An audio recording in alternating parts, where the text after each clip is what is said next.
یہی وہ جگہ ہے جہاں یہ سوال سب سے زیادہ واضح ہوتا ہے کہ آخر کیوں ایک ہی سبق کچھ کے لیے بہت آسان اور کچھ کے لیے ایک چیلنج بن جاتا ہے۔ کبھی سوچا ہے کہ ایک ہی کلاس میں ایک ہی ٹیچر کے ساتھ کچھ لوگ کیسے فوراً بات سمجھ جاتے ہیں جبکہ کچھ کو کافی جدوجہد کرنی پڑتی ہے؟ یہ صرف اسکول کی بات نہیں ہے، یہ ہماری پوری زندگی کا سوال ہے۔ چلیں آج اسی معمے کے پیچھے کی سائنس کو ذرا کھول کر دیکھتے ہیں اور جانتے ہیں کہ سیکھنے کا یہ فرق آخر ہے کیوں۔ تو اس پوری بات کو سمجھنے کے لیے ہم 4 حصوں میں دیکھیں گے۔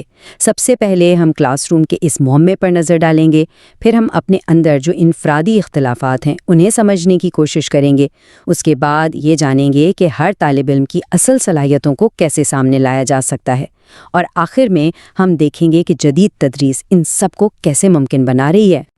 تو سب سے پہلے بات کرتے ہیں کلاس روم کے اس معمے کی۔ یہی وہ جگہ ہے جہاں یہ سوال سب سے زیادہ واضح ہوتا ہے کہ آخر کیوں ایک ہی سبق کچھ کے لیے بہت آسان اور کچھ کے لیے ایک چیلنج بن جاتا ہے۔ آئیے اس کی تہہ تک پہنچتے ہیں۔ یہ منظر ہم سب نے اپنی زندگی میں ضرور دیکھا ہے، ایک ہی استاد، ایک ہی کتاب، پھر بھی سیکھنے کی رفتار سب کی الگ الگ۔ دیکھیں اکثر تو ہم اسے صرف ذہانت کا فرق سمجھ کر نظر انداز کر دیتے ہیں، لیکن اصل جواب اس سے کہیں زیادہ گہرا ہے، جو ہمارے انفرادی اختلافات میں ہی چھپا ہوا ہے۔ تو پھر یہ اختلافات ہیں کیا؟ اب ہم اس معمے کی جڑ تک پہنچ رہے ہیں۔ اس حصے میں ہم ان پوشیدہ عوامل کو سمجھیں گے جو ہم میں سے ہر ایک کو سیکھنے کے میدان میں ایک بالکل منفرد کھلاڑی بناتے ہیں۔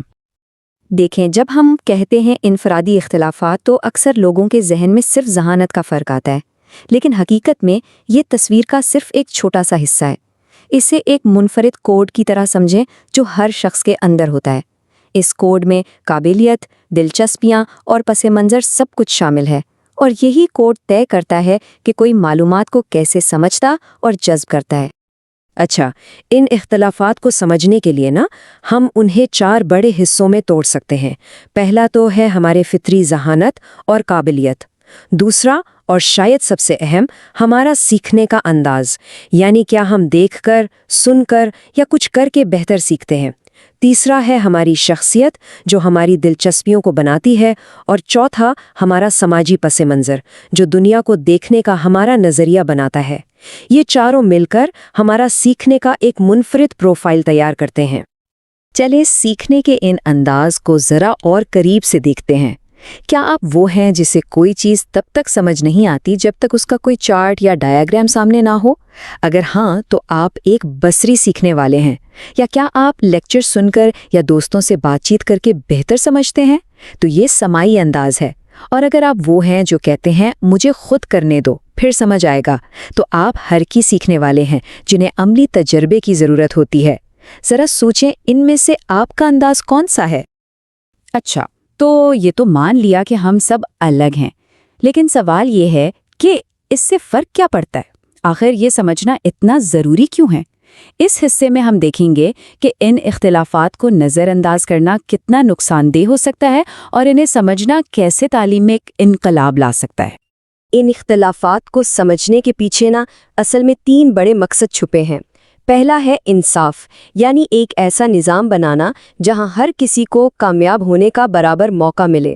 دوسرا ہے تاثیر، یعنی پڑھانے کے طریقوں کو اتنا بہتر بنانا کہ ہر طالب علم تک بات پہنچے۔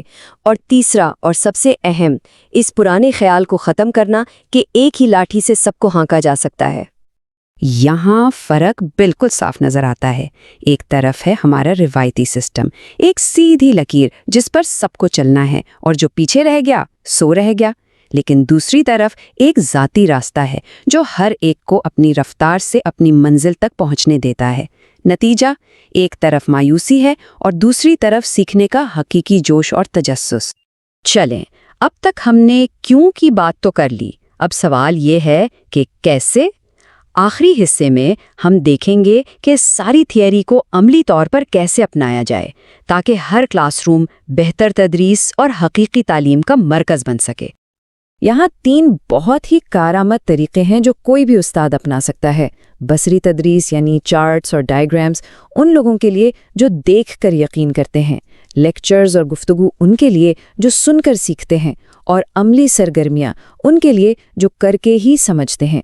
ایک بہترین کلاس روم اصل میں ان تینوں کا مرکب ہوتا ہے تاکہ ہر کوئی اپنی پسند کے طریقے سے سیکھ سکے۔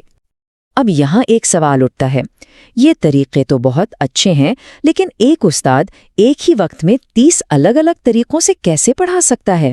یہیں پر ٹیکنالوجی ایک گیم چینجر کے طور پر سامنے آتی ہے، جو ذاتی نوعیت کی تعلیم کو ایک خواب سے حقیقت بنا رہی ہے۔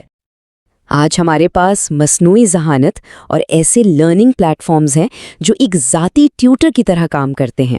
ذرا تصور کریں ایک ایسے سسٹم کا جو ہر غلطی سے سیکھتا ہے، رفتار کو سمجھتا ہے اور مواد کو ٹھیک اسی طرح پیش کرتا ہے جس طرح کسی کا دماغ اسے سمجھنا چاہتا ہے۔ اور مزے کی بات یہ ہے کہ یہ کوئی سائنس فکشن فلم نہیں، یہ آج کی حقیقت ہے جو ہر طالب علم کے لیے سیکھنے کو ایک منفرد سفر بنا رہی ہے۔ تو آخر میں بات آ کر سوچ بدلنے پر رکتی ہے۔ سیکھنے میں یہ فرق کوئی خامی نہیں بلکہ ہماری سب سے بڑی طاقت ہے۔ جیسا کہ کہا گیا ہے، ہر طالب علم مختلف ہے اور یہی فرق تعلیم کو دلچسپ اور بھرپور بناتا ہے۔ یہ تنوع ہی ہے جو انسانی ترقی کی بنیاد ہے۔ تو یہاں ایک سوال پیدا ہوتا ہے کہ جب ٹیکنالوجی ہمارے سیکھنے کے سفر کو اتنا ذاتی بنا دے گی تو ہم کیا کچھ حاصل نہیں کر پائیں گے؟ مستقبل کی کلاس روم کیسی ہوگی اور اس میں ہمارا اور آپ کا کردار کیا ہوگا؟ یہ وہ سوالات ہیں جن کا جواب آنے والا وقت دے گا، اور اس بارے میں سوچنا ہی کتنا دلچسپ ہے۔